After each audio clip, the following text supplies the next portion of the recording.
मैं हूँ मोहम्मद जावेद अशरफ। जब इस्माइल तख्त पर बैठ गया तो इसने सबसे पहले जो हुक्म सादर किया और इसने कहा कि निज़ाम शाह पर इतना तशद्दुद करे तो वो मेरे खिलाफ जो उसने बातें की थी वो उनसे माफ़ी मांगे और मेरे हक में बोले। तो इसने पुराने सिपह सलार को हटा दिया और उसकी जगह नए सिपह सलार अमीर जलाल को फ़ौज का सिपह सलार मुंतखब कर दिया, क्योंकि अमीर जलाल पहले एक छोटा फ़ौजी अफसर था और उसके बाद फ़ौज की कमान उसने संभाल ली। और इसने हुक्म मिलते ही सैयद निज़ाम शाह पर तशद्दुद करना शुरू कर दिया और इसने इतना तशद्दुद किया कि निज़ाम शाह खून में लथपथ हो गए। और जब निज़ाम शाह इसकी इस तरह कार्रवाई की ताब ना ला सके तो बेहोश हो गए। तो अमीर जलाल ये देखकर बहुत गमज़दा हुआ और उसे ये खौफ लाहक हुआ, अगर ऐसा मैं तशद्दुद करता रहा तो ऐसा न हो कि निज़ाम शाह दम तोड़ जाए।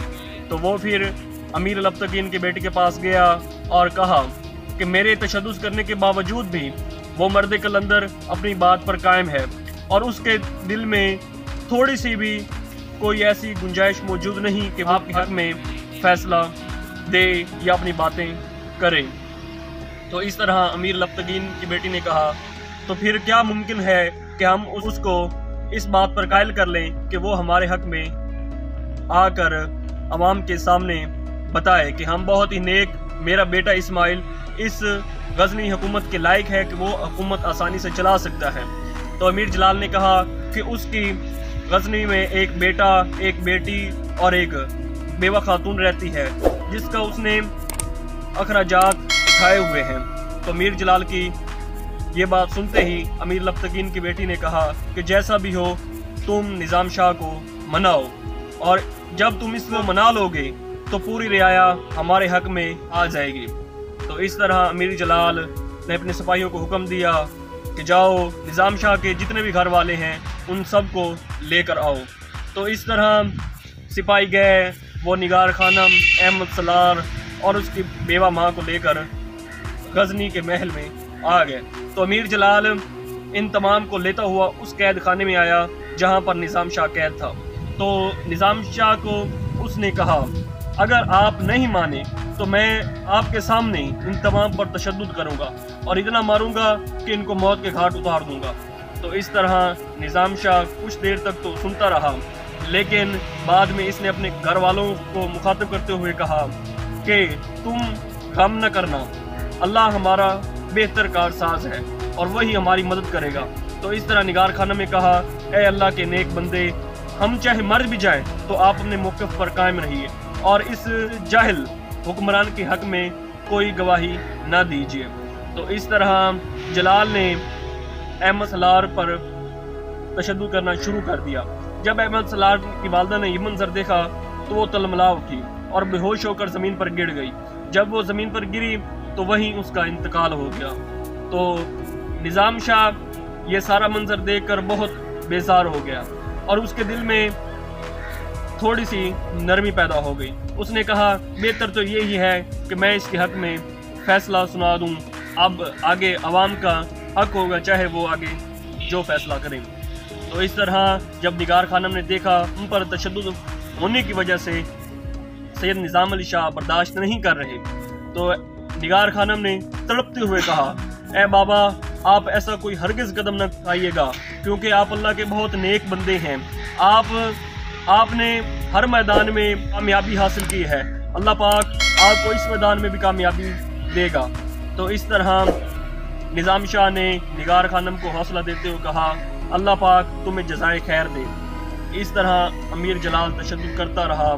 जब उसने देखा कि इसके घर वाले भी मानने वाले नहीं हैं तो वो अमीर लबतकीन की बेटी के पास गया और कहा कि ये अल्लाह के बहुत ही नेक बंदे हैं और अपनी बात पर अटल और कायम हैं, ऐसा ना हो तशद्दुद करता रहूं और ये तमाम अपनी जान से हाथ धो बैठे। तो इस तरह अमीर जलाल ने कहा कि मैं निगार खानम से प्यार कर बैठा हूँ और मैं यही चाहता हूँ कि आप मेरी शादी निगार खानम से कर दें। تو اس وقت امیر الابتگین کی بیٹی نے کوئی جواب نہ دیا. اس نے صرف یہی کہا کہ اگر میں نے ایسا کیا تو جو رعایا پہلے ہمارے خلاف ہو چکی ہے وہ اب اور زیادہ ہمارے خلاف ہو جائے گی. تو اس طرح امیر جلال وہاں سے چلا گیا. تو اس نے بعد میں خط محمود کو بھیجا اور محمود کو کہا کہ اگر تم ہمارے سامنے سر خم کر لوگے تو ہم تمہیں آزادی دے دیں گے اور جو تم چاہو گے جو علاقے تم چاہو گے وہ ہم تم کو دے دیں گے.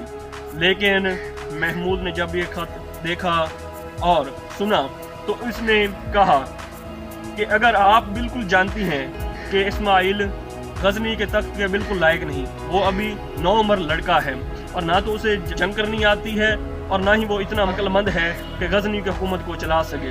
جب یہ خط امیر الابتگین کی بیٹی نے سنا تو وہ اور طیش میں آ گئی. اس نے کہا کہ اب جیسا بھی ہو محمود کو ختم کر دو.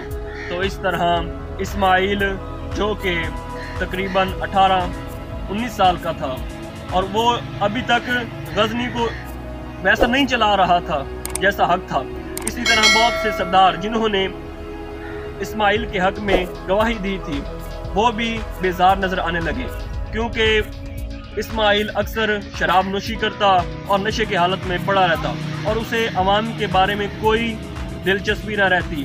جب عوام کو یہ معلوم ہوا کہ ہمارا حکمران بالکل نااہل ہے اور اس قابل نہیں کہ غزنی کی حکومت کو چلا سکے اور دشمن جو کہ ہمارے سر پر کھڑا ہے وہ کسی طرح بھی حملہ کر کے غزنی پر حکومت قائم کر سکتا ہے، تو محمود نے جو کہ نشا پور میں رہ رہا تھا اس نے تمام صورتحال کی نزاکت کو بھانپتے ہوئے بڑا ایک جرال لشکر تیار کیا اور غزنی پر حملہ آور ہوا.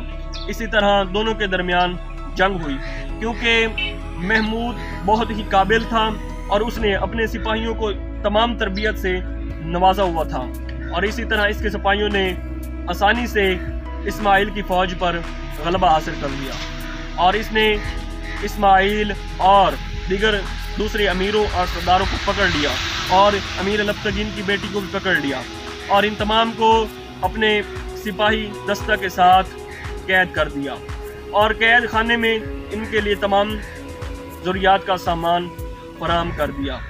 تو اسی طرح جب اسے نظام شاہ کا خیال آیا تو وہ اس قید خانے میں گیا جہاں پر نظام شاہ قائد تھے.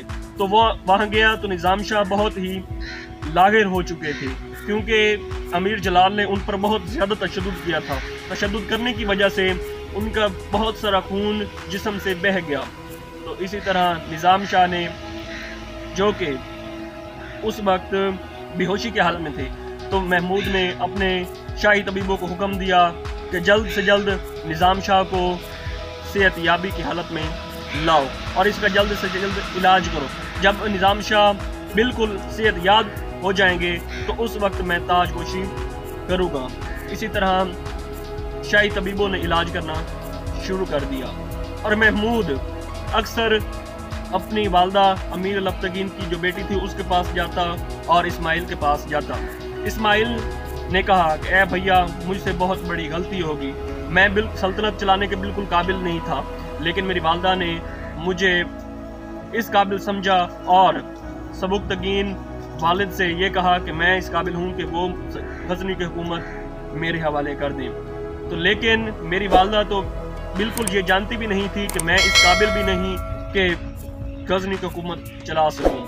تو ایک رات محمود نے پھر اپنے بھائی اسماعیل کے کمرے میں گیا جہاں پر وہ قید تھا تو اسے کہا کہ اے بھائی میرے، اگر تو مجھے قید کرتا تو میرے ساتھ تو کیا سلوک کرتا؟ تو اسماعیل نے کہا کہ میں آپ کو ایک قلعے میں قید کر دیتا اور ضروریات زندگی کا تمام سامان فراہم کرتا.